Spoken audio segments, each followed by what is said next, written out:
नमस्कार साथियों, स्वागत है आप सभी का आपके YouTube channel keep going with GK में। दोस्तों, आज के वीडियो में हम मध्यकालीन भारतीय इतिहास के टॉपिक भक्ति आंदोलन और सांस्कृतिक संश्लेषण के ऊपर चर्चा करेंगे। इसमें हम भक्ति आंदोलन, सूफी आंदोलन और उनके सांस्कृतिक संश्लेषण से संबंधित जो 30 महत्वपूर्ण सवाल हैं उनके बारे में डिस्कस करने वाले हैं। वीडियो को कहीं भी स्किप मत कीजिएगा, लास्ट तक पूरा देखिएगा और आपके जो भी आंसर हैं साथ में टिक करते चलिएगा। वीडियो के लास्ट में बताना कमेंट करके कि आपके कितने आंसर सही हुए हैं। तो फटाफट से स्टार्ट करते हैं। पहला सवाल देखिए, भक्ति संस्कृति का भारत में पुनर्जन्म कब हुआ? वैदिक काल में, 10वीं शताब्दी ईस्वी में, 12वीं शताब्दी ईस्वी में या 15वीं और 16वीं शताब्दी ईस्वी में? सही जवाब क्या हो जाएगा इसका? ऑप्शन नंबर 4, 15वीं और 16वीं शताब्दी ईस्वी में। अगला सवाल, भक्ति आंदोलन का प्रारंभ किसने किया? ऑप्शन देखिए, आलवार संतों ने, सूफी संतों ने, नयनार संतों ने और डी है तुलसीदास जी ने। सही जवाब क्या हो जाएगा इसका? ऑप्शन नंबर 1, आलवार संतों ने। दोस्तों, 15वीं और 16वीं शताब्दी के अंदर दक्षिण भारत में आलवार संतों के द्वारा भक्ति आंदोलन का प्रारंभ किया गया था। अगला पॉइंट देखिए, एक कथन है, कोई व्यक्ति किसी व्यक्ति से उसका धर्म, संप्रदाय या जाति ना पूछे। यह कथन किसका है? कबीर का, रामानंद का, रामानुज का या चैतन्य का? सही जवाब क्या हो जाएगा इसका? ऑप्शन नंबर 2, रामानंद का। अगला सवाल, सभी भक्ति संतों के बीच एक समानता थी कि उन्होंने, ऑप्शन ए, अपनी वाणी को उसी भाषा में लिखा जिसे उनके अनुयायी समझते थे, पुरोहित वर्ग की सत्ता को नकारा, स्त्रियों को मंदिर जाने के लिए प्रोत्साहित किया, मूर्ति पूजा को प्रोत्साहन दिया। सही जवाब क्या हो जाएगा? मोस्ट कॉमन समानता क्या थी? ऑप्शन नंबर 1, उन्होंने अपनी वाणी को उसी भाषा में लिखा जिसे उनके अनुयायी उनके वक्त समझते थे। इसी वजह से ये ज़्यादा पॉपुलर हुआ था। अगला सवाल देखिए, असम और कूच बिहार में वैष्णव धर्म का प्रवर्तन किसने किया? असम और कूच बिहार में, और साथ में एक और जोड़ लीजिएगा, कामरूप, ये यहीं पर है। इस तरह से भी मिल सकता है आपको कामरूप देखे भी। ऑप्शन देखिए, वल्लभाचार्य, मध्वाचार्य, शंकरदेव और चैतन्य। सही जवाब क्या हो जाएगा इसका? ऑप्शन नंबर 3, शंकरदेव ने। अगला सवाल देखिए, निम्नलिखित में से कौन सुमेलित है? कौन सा सुमेलित है ये बताना है। सही सुमेलित कौन सा है? अद्वैतवाद रामानुज, विशिष्टाद्वैतवाद शंकराचार्य, द्वैतवाद मध्वाचार्य या द्वैताद्वैतवाद वल्लभाचार्य? सही जवाब क्या हो जाएगा इसका? ऑप्शन नंबर सी, द्वैतवाद मध्वाचार्य, यही सही सुमेलित है। इसमें देखिए, अद्वैतवाद का सिद्धांत किसने दिया था? शंकराचार्य ने। और विशिष्टाद्वैतवाद का किसने दिया था? रामानुज ने। द्वैताद्वैतवाद का किसने दिया था? निम्बकाचार्य ने।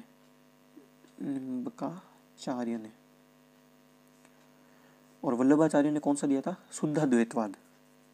याद रखना, सारे पॉइंट आप नोट कर सकते हैं साथ साथ में। वल्लभाचार्य ने दिया था शुद्धाद्वैतवाद का।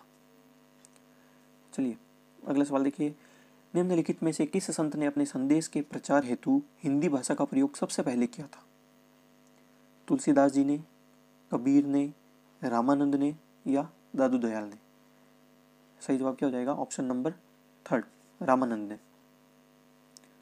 अगला सवाल देखिए, कबीर और धर्मदास के मध्य संवादों के संकलन का शीर्षक है सबद, अमरमूल, साखी या रमैनी? सही जवाब क्या हो जाएगा? 2 नंबर, अमरमूल। कबीर और धर्मदास का जो के मध्य जो संवाद हुआ था उनका संकलन अमरमूल में मिलता है।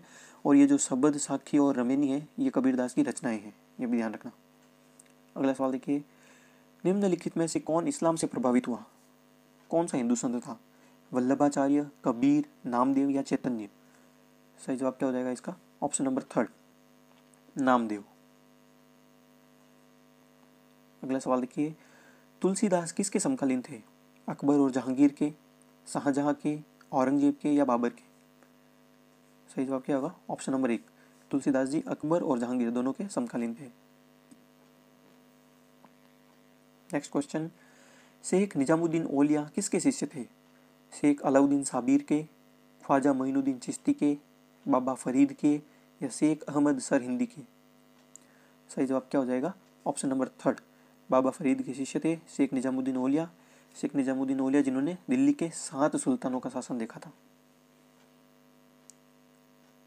अगला सवाल देखिए, निम्नलिखित सूफीवादी सिलसिलों में से कौन संगीत के विरुद्ध था? नक्शबंदी, सुहरावर्दी, कादरिया या चिश्तिया? सूफियों की विशेषता क्या थी कि वो संगीत के साथ भक्ति करते थे, योग करते थे, पर एक सिलसिला ऐसा था जो कि संगीत के विरुद्ध था। वो कौन सा था? Option number 1, Naqshbandi. अगला सवाल देखिए, निम्नलिखित सूफियों में से किसने कृष्ण को ओलिया के रूप में माना? दोस्तों, इसमें से कुछ सवाल हैं जो हमारे टेलीग्राम के ऊपर क्विज पोस्ट हुई थी उसमें भी थे। अगर आपने टेलीग्राम चैनल ज्वाइन नहीं किया है तो वह ज्वाइन कर लीजिए। अलग अलग सब्जेक्ट की वहाँ पे आपको क्विज मिल जाएगी। कीप गोइंग विद जीके के नाम से चैनल और डिस्कशन ग्रुप दोनों ही आपको टेलीग्राम पे मिल जाएगा। इसके ऑप्शन देखिए, शाह मोहम्मद गौस, शाह अब्दुल अजीज, और 2 ऑप्शन थोड़ा नीचे हैं, शाह वलीउल्लाह और ख्वाजा मीर दर्द। तो कृष्ण को ओलिया रूप में किसने माना है? ऑप्शन नंबर 1 सही होगा, शाह मोहम्मद गौस ने। अगला सवाल देखिए, निम्न में से किस सूफी संत के विचारों को, यह को है, सिखों के धर्म ग्रंथ आदि ग्रंथ में संकलित किया गया है? ऑप्शन देखिए, शेख मोइनुद्दीन चिश्ती, कुतुबुद्दीन बख्तियार काकी, निजामुद्दीन औलिया और फरीदुद्दीन गंज ए सकर। सही जवाब क्या हो जाएगा? किन के विचारों को सिख धर्म के आदि ग्रंथ में संकलित किया गया है? तो ऑप्शन नंबर 4, फरीदुद्दीन गंज ए सकर, जिनको हम बाबा फरीद भी बोलते हैं। अगला सवाल, अभंग से क्या आशय है? ऑप्शन देखिए, बरकरी संप्रदाय के मंदिर, बरकरी मंदिरों में किए जाने वाले नृत्य, बरकरी संप्रदाय की धर्म संहिता और विठोबा को समर्पित भक्ति काव्य। सही जवाब क्या हो जाएगा? ऑप्शन नंबर 4, विठोबा को समर्पित भक्ति काव्य। दोस्तों, ये बरकरी संप्रदाय है, इसकी स्थापना किसने की थी? तो नामदेव ने। ध्यान रखिएगा। अगला सवाल देखिए, बीजक का रचयिता कौन है? बीजक का रचयिता कौन है? ऑप्शन देखिए, सूरदास जी, कबीर, रविदास या पीपा जी। सही जवाब क्या हो जाएगा इसका? Option number 2, Kabir. बीजक के रचयिता कौन है? कबीर। अगला सवाल, कृष्ण जीवन परख प्रेम वाटिका काव्य की रचना किसने की थी? बिहारी ने, सूरदास ने, रसखान ने या कबीर ने? सही जवाब क्या हो जाएगा इसका? ऑप्शन नंबर 3, रसखान ने, प्रेम वाटिका। चलिए अगला सवाल, मल्लुकदास एक संत कवि संबंधित थे किस जगह से? आगरा से, अयोध्या से, काशी से या कड़ा से? सही जवाब क्या हो जाएगा? ऑप्शन नंबर 4, कड़ा से। अगला सवाल, आदि ग्रंथ अथवा गुरु ग्रंथ साहिब का संकलन निम्ननामित में से किसने किया था? गुरु नानक देव, गुरु तेग बहादुर, गुरु अंगद और गुरु अर्जुन देव। पूछ रहा है कि संकलन किसने किया? सही जवाब क्या होगा इसका? ऑप्शन नंबर 3, गुरु अंगद ने। चलिए अगला सवाल, निम्ननामित में से किसका संबंध सूफीवाद से नहीं है? 4 वर्ड दे रखे हैं आपको, उलेमा, खानकाह, शेख और समा। सही जवाब क्या हो जाएगा इसका? ऑप्शन नंबर 1, उलेमा। उलेमा कौन थे? इस्लाम जो धार्मिक कानून थे उनके विद्वान उलेमा कहलाते थे। खानकाह, जहाँ पर ये सूफी संत रहते थे, वो खानकाह कहलाती थी। शेख, जो धार्मिक मार्गदर्शन के लिए नियुक्त किए जाते थे, वो शेख कहलाते थे। समा, जो इनकी ये संगीत गोष्ठियाँ होती थी, उनको समा कहते थे। 2 वर्ड और मिल सकते हैं आपको, एक तो पीर और एक मुरीद। सबको पता ही होगा वैसे तो, पीर बोलते थे गुरु को और मुरीद शिष्य को। अगला सवाल देखिए, निम्न में से किस सिख गुरु ने खालसा पंथ की स्थापना की थी? गुरु गोविंद सिंह, गुरु तेग बहादुर, गुरु अर्जुन देव और लास्ट ऑप्शन है गुरु नानक देव। तो खालसा पंथ की स्थापना किसने की थी? ऑप्शन नंबर 1 सही होगा, गुरु गोविंद सिंह जी। चलिए अगला सवाल, भक्त तुकाराम कौन से मुगल सम्राट के समकालीन थे? बाबर, अकबर, जहांगीर और औरंगजेब। सही जवाब क्या हो जाएगा? ऑप्शन नंबर 3, जहांगीर और शाहजहां दोनों के ही समकालीन थे। ठीक है, जहांगीर और शाहजहां दोनों के ही समकालीन थे तुकाराम। अगला सवाल देखिए, निम्नलिखित में से कौन भक्ति आंदोलन का प्रस्तावक नहीं था? नागार्जुन, तुकाराम, त्यागराज या वल्लभाचार्य। सही जवाब क्या हो जाएगा इसका? Option number 1, Nagarjuna. ये भक्ति आंदोलन समय के प्रथम दार्शनिक थे। ठीक है, इन्होंने शून्यवाद के प्रणेता थे नागार्जुन। ठीक है, ये भक्ति आंदोलन के प्रस्तावक नहीं थे, ये एक दार्शनिक थे। चलिए अगला सवाल, राग गोविंद के रचनाकार कौन थे? ऑप्शन देखिए, मीराबाई, नरहरि, सूरदास और रसखान। सही जवाब क्या होगा राग गोविंद के रचनाकार? Option number 1, Mirabai.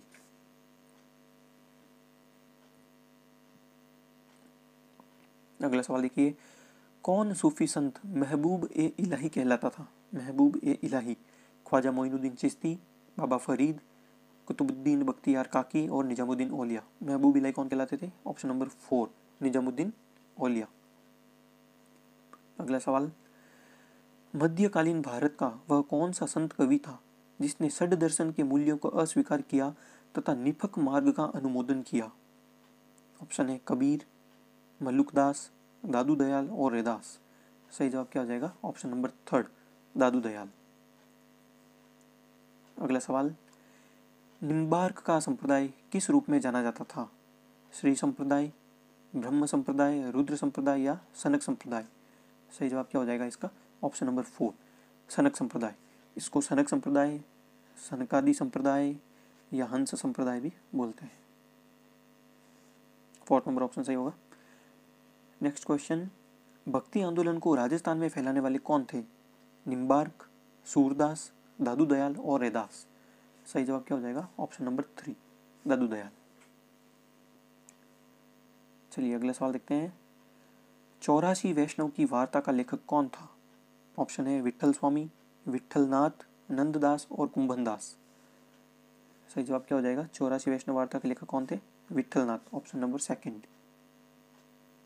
अगला सवाल, पुष्टि मार्ग के दर्शन का प्रारंभ किसने किया? वल्लभाचार्य, कबीर, सूरदास या तुलसीदास जी? सही जवाब क्या हो जाएगा इसका? ऑप्शन नंबर 1 वल्लभाचार्य ने। अगला सवाल देखिए, योग कलंदर नामक पुस्तक के रचयिता कौन थे? अबू अली कलंदर, कुतुबुद्दीन कलंदर, सैयद मुर्तजा या इनमें से कोई नहीं? सही जवाब क्या हो जाएगा? Option number 3 Syed Murtaza. अगला सवाल, निम्नलिखित में से कौन से सिख गुरु द्वारा गुरुमुखी लिपि का प्रारंभ किया गया? ऑप्शन देखिए, गुरु अर्जुन देव, गुरु रामदास, गुरु तेग बहादुर और गुरु अंगद। सही जवाब क्या हो जाएगा इसका? ऑप्शन नंबर 1 गुरु अर्जुन देव। अगला सवाल, निम्नलिखित में से किसे शेख उल हिंद की पदवी प्रदान की गई है? शेख उल हिंद, बाबा फरीद, कुतुबुद्दीन बख्तियार काकी, मोइनुद्दीन चिश्ती और शेख सलीम चिश्ती। ऑप्शन सही कौन सा हो जाएगा इसका? Option number 4 Sheikh Salim Chishti. ये कहाँ पे रहते थे? ये भी सवाल पूछा जाता है कि शेख सलीम चिश्ती कहाँ पे रहते थे? तो फतेहपुर सीकरी में, याद रखना, फतेहपुर सीकरी। अगला सवाल देखिए, अजमेर में ख्वाजा मोइनुद्दीन चिश्ती की दरगाह पर नजर भेंट भेजने वाला प्रथम मराठा सरदार कौन था? अच्छा सवाल है। ऑप्शन देखिए, शिवाजी, साहूजी, नाना साहेब या शिवाजी द्वितीय। थोड़ा यहाँ पे मिसप्रिंट है, ये शिवाजी है। सही जवाब क्या हो जाएगा इसका? Option number 2 Sahuji. तो दोस्तों ये इंपॉर्टेंट 30 सवाल थे। आई नो कुछ एक्स्ट्रा हो गए हैं, 32-33 क्वेश्चन हो गए हैं, क्योंकि इंपॉर्टेंट लगे थे तो मैंने साथ में ऐड कर लिए। आई होप आपके ज़्यादा से ज़्यादा आंसर सही हुए होंगे। कमेंट करके जरूर बताइएगा। वीडियो अगर अच्छा लगा है तो अपने साथियों के साथ शेयर कीजिए, वीडियो को लाइक जरूर कर दीजिएगा। और इसी तरह से और सीरीज़, अलग अलग सब्जेक्ट की क्विज सीरीज़ पाने के लिए चैनल को सब्सक्राइब करना मत भूलिएगा। मैं जल्दी मिलूंगा नेक्स्ट वीडियो के साथ। तब तक के लिए अपनी तैयारी को जारी रखिए। Keep going. जय हिंद।